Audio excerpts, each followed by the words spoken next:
Do you want to win in Destiny 2?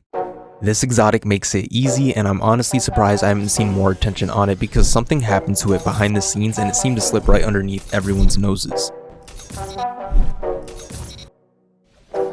Athrys got buffed.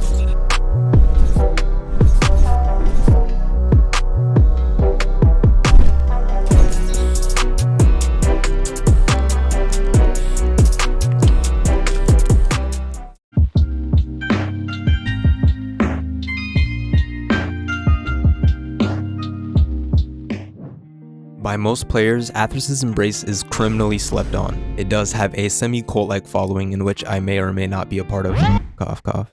But what is it that makes it so good? With Athrys, you really don't have to do anything too big brain, and it's not really completely brainless like a Titan build either. To use Athrys well, you just have to know the fundamentals, and in time of wearing this exotic in the Crucible, Guardians will fear your Sokka and Sorcerer Supreme likeness as well as your voodoo magic knives. But how does Athrys' embrace achieve this? It all stems from Athrys' exotic perk Skittering Stinger, which states, weighted knives gain a second bounce, rapid precision hits with your weapon grant weighted knives a significant damage bonus, bonus strength, and the ability to stun unshielded combatants for a short time. At surface level, this all sounds pretty good, but Athrys has got to be mistress to one of the sandbox design devs at Bungie because there's definitely some secret sauce baked into this exotic.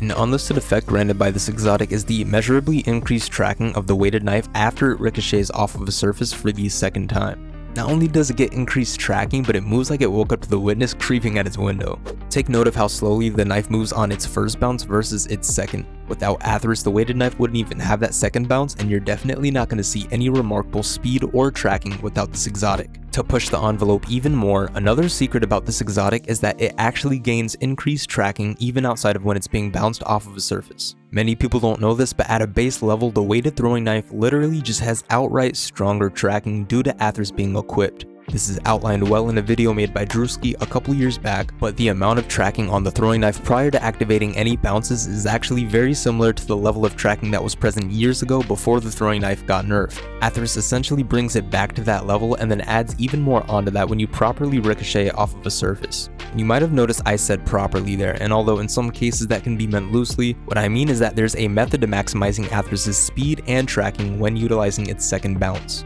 That method primarily consists of using the first bounce of the knife to lead the second bounce off of a surface whose angle is perpendicular to that of the first bounce. So say that I'm at ground level like this. An easy way to do this would be to use the first bounce on the floor straight ahead, then lead the trajectory of the knife into the wall which is perpendicular to the floor. This use of geometry sends the knife flying with extreme speed and extreme tracking upon hitting its second bounce off of the wall.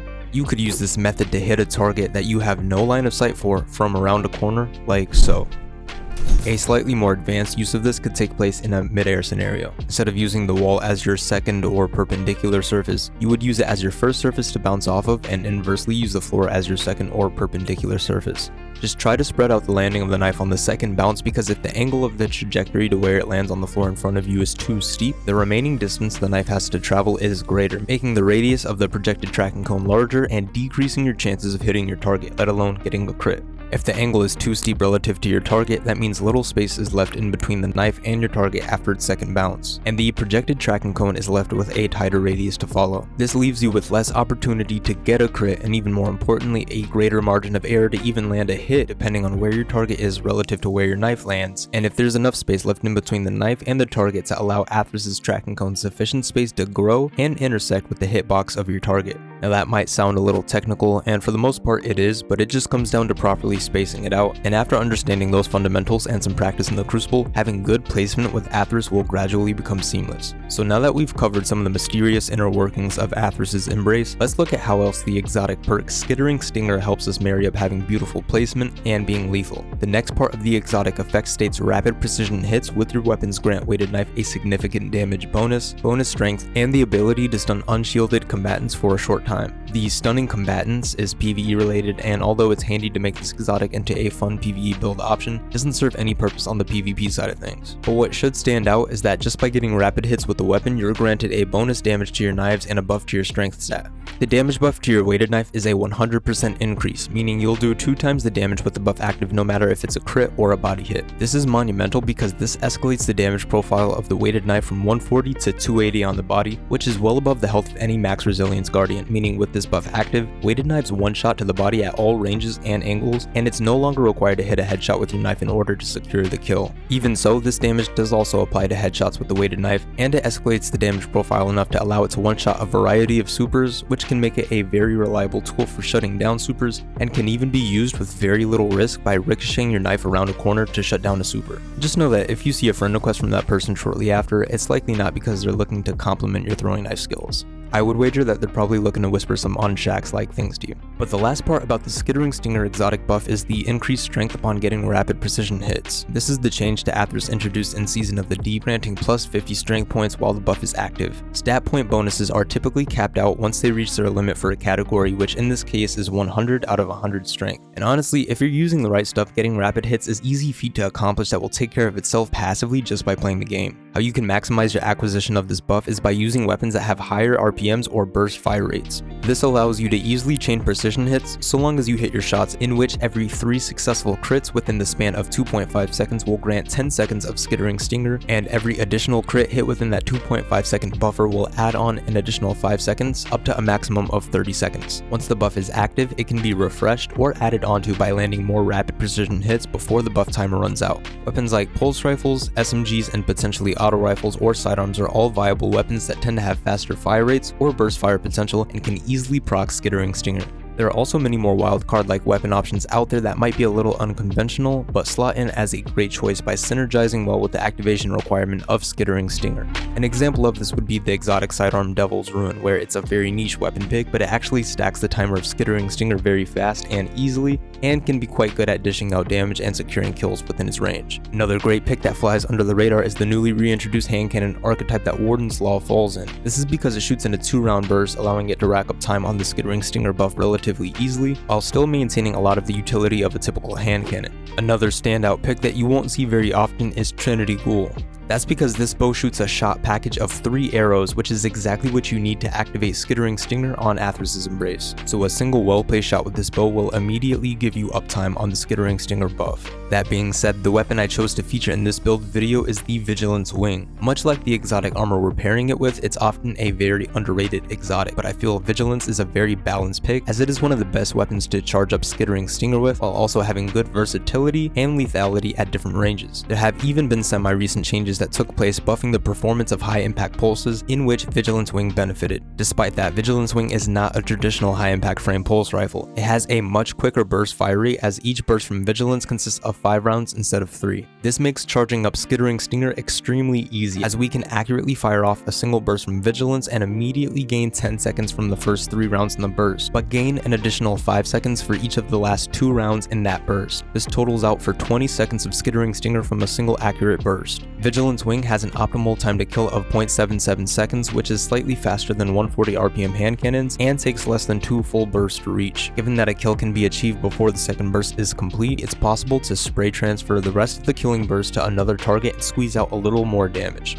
Because the burst is longer, peeks from cover are going to require you to be exposed a little longer than with 340 RPM pulses or a traditional hand cannon. And having to disengage a corner after getting a burst off is not necessarily a downside, as that's the gameplay loop that Athrys encourages, so that you can finish off enemies from safety with a well-placed throwing knife. This circumvention of conventional trade-offs, or what are typically seen as cons, is what makes this build and the playstyle so great. It's very sneaky and it breaks the conventional flow of the game, which is further facilitated by accompanying the primary components we just covered with some functional embellishments in the form of our aspects, mods, and our secondary weapon of choice. That being a trusty energy shotgun to pair with our Vigilance Wing, and here I have the Matador 64, but I also keep both my God-rolled Inquisitor and Retold Tail on hand in case I'm looking to fill the same role with some different use cases. Matador is my most consistent one-hit kill or chunk damage dealer at ranges as a pellet shotgun, whereas my Retold Tail is just a little bit snappier, but less effective one-hit kill-wise. And the Inquisitor is a good change of pace for requiring some more skillful play, but being a good option for countering certain problematic playstyles. The reason I opted for mainly using the precision frame Matador is because vigilance and proper use of our throwing knives will typically cover our mid to long range pretty reliably, whereas we could still use some extra coverage in the sub 15 meter range, which is where the Matador will help out simply by being a threatening presence in the lobby and shutting down aggressive playstyles, or by being equally important in acting as a vital tool to capitalize on certain gunfight scenarios, allowing an avenue to switch gears and play the aggressive role as well. Another reason I would use Matador over Retold Tale in this build is because of the presence of certain aspects and fragments we'll be incorporating. First up is On Your Mark, which grants yourself and nearby allies increased handling and reload speed upon getting a precision kill. This stacks up to 3 times, but will be immediately maxed out upon dodging. Utilizing this aspect will help pick up the pace in combat by allowing us to be quicker with our weapons, but it'll also grant 3 fragment slots as opposed to just 2, allowing us to reap more benefits by incorporating another fragment. The next aspect we're using is a big one, and it's a crucial part to maximizing the potential that this build has to offer. Knock 'em Down provides various enhancements to your solar super depending on which one you have equipped, but this is just a passive bonus to using this aspect in PvP. The main reason I use this aspect is for this effect, which states, while radiant, final blows with your equipped throwing knife fully refund your melee energy. Now right off the bat, that's already a super useful effect to increase our neutral game, but it becomes especially useful and honestly sort of mind-blowing when you combine it with our first fragment of choice, Ember of Torches, which states, powered melee attacks against combatants make you and nearby allies radiant. Essentially what this means is that by hitting any target, even in PvP, we proc the radiant buff, which is a 10% damage increase to your weapons in PvP. This creates a massive synergy between the aspect we just looked at and this fragment, because hitting a target with your knife will make you radiant through this fragment, and then simultaneously killing them from the same knife will immediately refund your melee charge, making it so that you can infinitely chain knives so long as you're securing kills with them. Considering Athrys is the exotic to be using to maximize lethality with knives, and thereby the effectiveness of this combination, it's no wonder why this synergy between aspects and fragments creates the roots for this build. This build is not only a powerhouse for skillful lethality, but has potential for a reliable gameplay loop, good neutral game, and literally infinite uptime. Now the next fragment we're incorporating to bolster the effectiveness of the build is Ember of Solace, which increases the duration of any radiant or restoration effects that are applied to us. This will help capitalize on our frequent acquisition of radiant through Ember of Torches as we extend its duration, letting us achieve a better damage profile on our shotgun and absolutely mow down enemies with the Vigilance while we continue to increase our Skittering Stinger buff. Ember of Solace also branches off from the radiant effect by mentioning increased duration to restoration effects as well. But what significance does it pose? Restoration is especially valuable because it's an active healing effect that will continue to apply even as you're being damaged. In order to bear fruit from that branch, I opted into using the Healing Grenade, allowing me to grant an initial surge of health to me and my teammates, but also the prolonged restoration effect granted by Ember of Solace. This access to the Healing Grenade is pivotal towards success in the heat of battle, as it can turn the tides of any gunfight and is especially useful when playing tactfully, much like the use of Athrys and Vigilance would encourage. The Healing Grenade is an easy way to allow yourself some more time in battle in order to charge up Athrys or even just keep you and your allies in the fight when you otherwise wouldn't be. And our next fragment is Ember of Searing, which comes with an inherent boost to the recovery stat and will grant us energy toward our melee by getting kills on scorched enemies. The weighted throwing knife afflicts enemies with scorched, so this makes it possible to shorten the time until your next knife by securing a kill after damaging them with a body hit from the uncharged weighted knife. This, coupled with a few yet to be mentioned components, will make it so that we're always getting our knives back even if we fail in securing a kill with them. In addition to that, this fragment introduces an avenue to create a fire sprite, which is great because we don't have to do anything outside of what we already would be doing in this build in order to produce fire sprites. This way we can create them naturally and simply reap the benefits once we pick them up. The next fragment, Ember of Wonder, is being used purely for the included stat benefits, as resilience is an expensive stat and is tough to squeeze out as a hunter. Our last fragment stating, when you revive an ally, you and other allies gain restoration. This is great in more controlled or competitive game modes such as Trials, where reviving a teammate can have a big impact and is also done quite frequently. One example in which this effect would come in handy is if the teammate is covering you as you're reviving someone, and right when you pull off the revive, both you and your teammate gain active healing, potentially turning the tide of the fight. The second portion of this fragment states, picking up fire sprites grants restoration. This is yet another way to gain restoration simply by collecting fire sprites, which we produce passively just by taking advantage of Ember of Searing. This totals up to 3 ways to achieve restoration through our subclass attribute, and Ember of Solace will passively enhance those just as it does the radiant buff gained from using our knives. Ember of Mercy also throws in an extra 10 resilience to go towards our stats. Speaking of our stats, in this build we're going with a split of 8 tiers of mobility, 8 tiers of resilience, resilience, 8 tiers of recovery, a single tier in discipline, 9 tiers in intellect, and 5 tiers in strength. You might be wondering why our strength stat is so low considering this is a melee-centric build, but remember that's because our buff from Athrys grants 5 tiers of strength when active, which is not hard to activate, and if we were to go over that threshold of 10 total tiers, we would not gain any further increase to our energy recharge rate. We're also using Gambler's Dodge in this setup, meaning we can easily replenish our knives by dodging, which also leads into a potentially great combo as our weighted throwing knife will recharge our dodge upon getting precision kills. Because of this, if you're precise with your knives, it's very possible to dodge to get your knife and then use it to get a precision kill and immediately have a dodge at the ready once more, allowing you to take some gambles on how aggressive you are with your knives. And isn't that just right in the spirit of the hunter? So most of the time our strength should be practically maxed out, and our intellect is pretty dang close to max as well at tier 9, allowing us to get our super that much faster considering Blade Barrage is one of the faster supers at the moment. Not to mention dishing out damage with Vigilance is a natural inclination in this build, and staying active with your primary is the perfect way to get your super as fast as possible. Our discipline is sitting at tier 1 because it's pretty much the bottom of the barrel in this build. We're leaning so heavily into making our knives as lethal as possible, and it sort of gives the lenience of treating our grenade as an expendable, which now it is due to us using it simply for healing.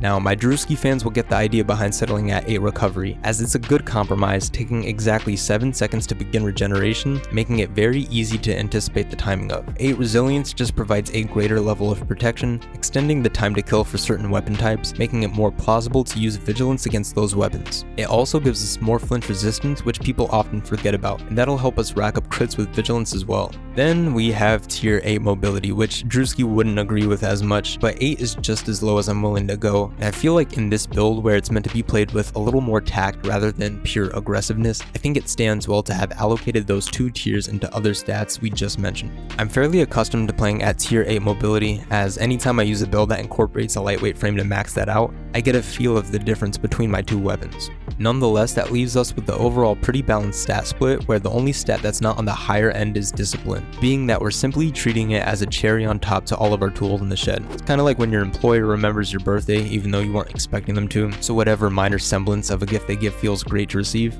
That's kind of how I feel about the healing aid. And moving on to armor mods, on the helmet our main mods are both targeting mods, one for our vigilance and one for our shotgun of choice.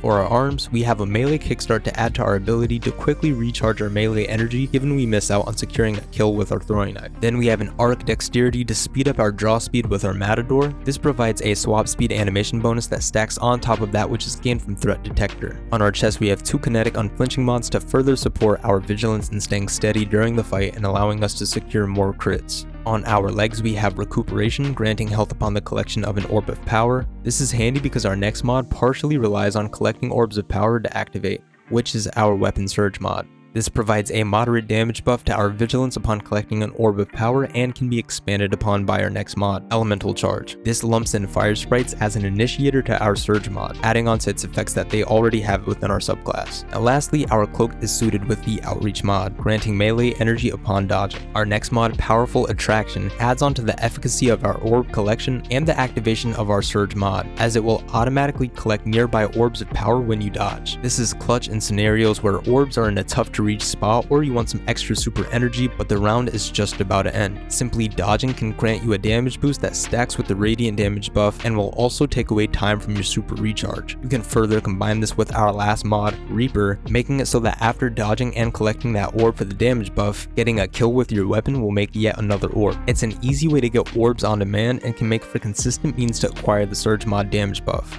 And after that, you've got a crazy solid build to show out in the Crucible. There's so much synergy packed into this build that you can simply strip out some of the fundamental components and still be really effective, or master your craft with an extensive arsenal of interwoven synergies and completely baffle your opponents in the Crucible. And at the end of the day, the true brothers of Athrys will witness the spectacle of their enemies succumbing to the endless barrage of deadly, flaming knives. But that wraps up this build video, and I'm hoping you guys are just as excited to surprise your foes with your voodoo flying knives as I am. Let me know what you think down below in the comments, and if you'd like to see more, we've got plenty more content in the pipelines, so feel free to subscribe so you don't miss our next release, and until then, peace out.